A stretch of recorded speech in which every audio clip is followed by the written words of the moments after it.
Hello, I'm Martin Park. For those that don't know me, I'm a naturopath and a master coach and trainer who has been working professionally in health, fitness, wellness, and personal development for over 45 years.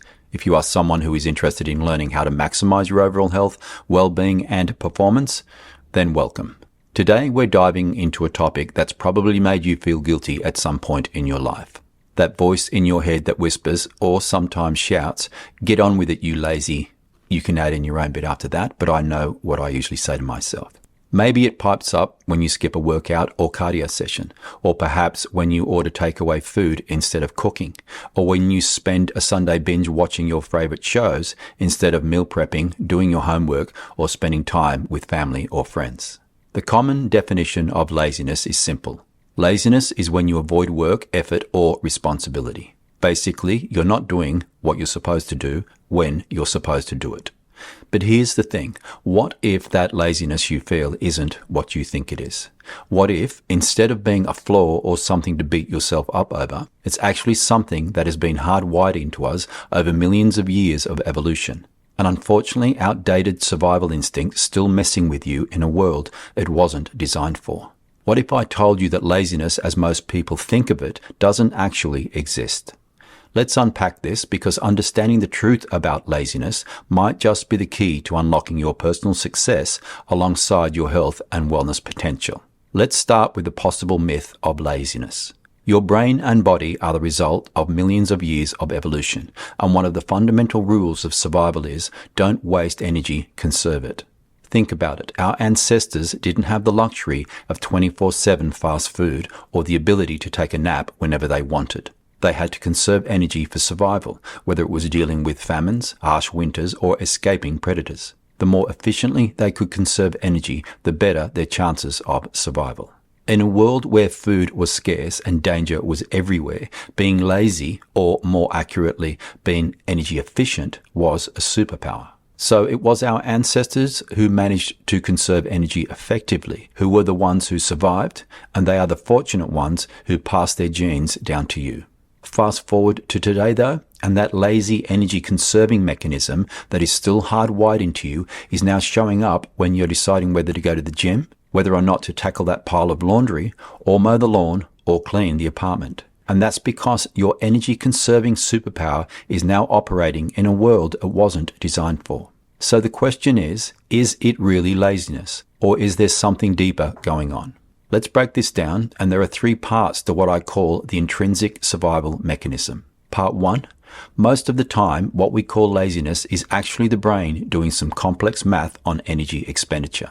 It is constantly weighing the cost of taking action against the reward it might get. When you're deciding whether to go to the gym or not, your brain isn't just being stubborn, it's literally calculating things like, how much energy will this take? What's the actual reward? How quickly will I see that reward? What's the risk of wasting energy? Is there anything else I should save the energy for? And it's not doing this to be stubborn or unmotivated. It's carefully calculating how to best use your resources. Your brain is just trying to be efficient. And it's doing that calculation largely through part 2, the motivation equation, which is expectancy times value divided by impulsiveness times delay. Let me break this down. Expectancy, how likely are you to succeed? Value, how important is the outcome to you? Impulsiveness, how susceptible are you to short-term rewards? And delay, how long until you see results? To give you an example, let's apply the motivation equation to a situation where you're deciding between staying on the couch and internet surfing or watching Netflix all day versus getting up and going out to exercise. Expectancy. Staying on the couch feels like an easy win. You know it'll be comfortable and you know you won't have to do anything difficult. Exercising, on the other hand, feels like hard work and you're not even sure if you'll ever see the benefits. Value. The immediate comfort and relaxation of lounging is appealing, while the value of exercise, better health, improved mood, more energy, feels distant and less tangible. Impulsiveness. Staying put is the lazy choice, and it requires no effort at all. Exercise requires motivation and discipline, which can feel like a huge hurdle when you're just feeling meh or wanting to chill. Delay, the rewards of staying on the couch, comfort, are instant, whereas exercise only offers long-term benefits like weight control, increased strength, or improved mental clarity after a longer period. This is why it's so much easier to buy takeaway food, immediate reward, guaranteed outcome, rather than cook a healthy meal, delayed reward, uncertain outcome.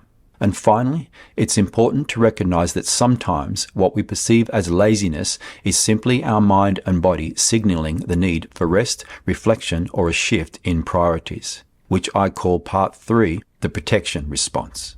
Often, what we label as laziness is really a form of self-protection. Instead of just being lazy, your body and mind are signaling that something deeper is at play. It might be burnout in disguise.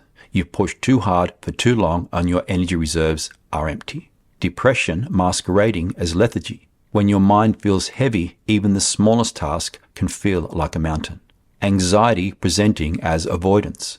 The constant worry can leave you paralyzed, avoiding things to escape the overwhelm. Overwhelm showing up as inaction, staring at a mountain of tasks and not knowing where to start, so you don't start at all. And fear wearing the mask of procrastination. The fear of failure or not being perfect or good enough keeps you stuck in a loop of doing nothing. Take, for example, when you're sick with a heavy cold. Everything feels like a struggle. Getting out of bed, making a cup of tea, or even responding to emails. Are you being lazy? No. Your body is telling you it needs rest to recover. It's trying to protect you. It's your mind and body signaling it's time to recharge, reset, or address something deeper.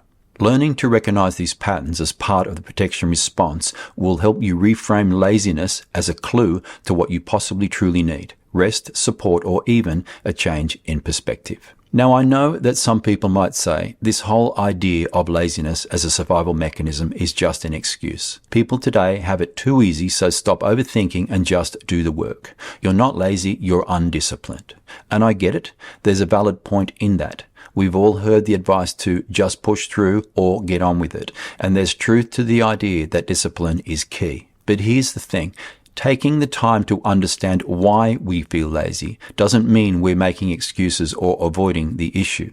It means we're getting to the root of the issue, and that's where the real change happens. If we only label something as lazy without understanding what's going on underneath, we may miss the bigger picture, as laziness often isn't a moral failing.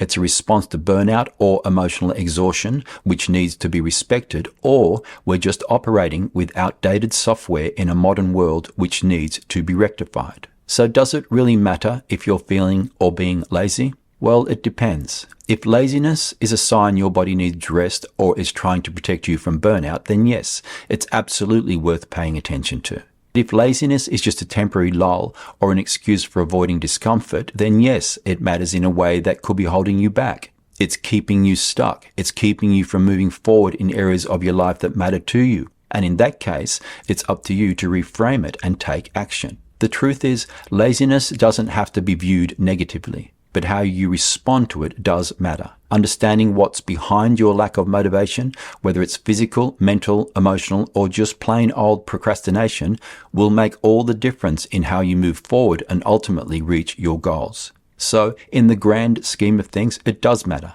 But it's about understanding why it's showing up and making the right choices from there.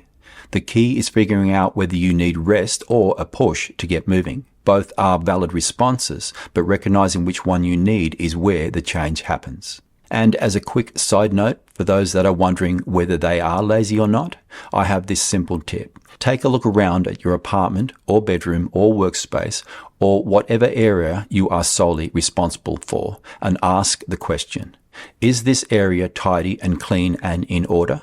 Or is it messy and disorderly? If it is messy, then it's a sign that you might be letting things slip and that you are currently allowing yourself to be lazy. If that is the case, then perhaps it is time to tidy up and reset. For those that are looking to improve their health and wellness, then I have a completely free to access 10-day Rethink, Reboot, Reclaim mini program on my website. It's a simple and concise introduction to health and wellness that I've designed to help you get back on track. I will leave a link in the description. I thank you for tuning in today. I appreciate your company. I look forward to spending some time with you again. Bye for now.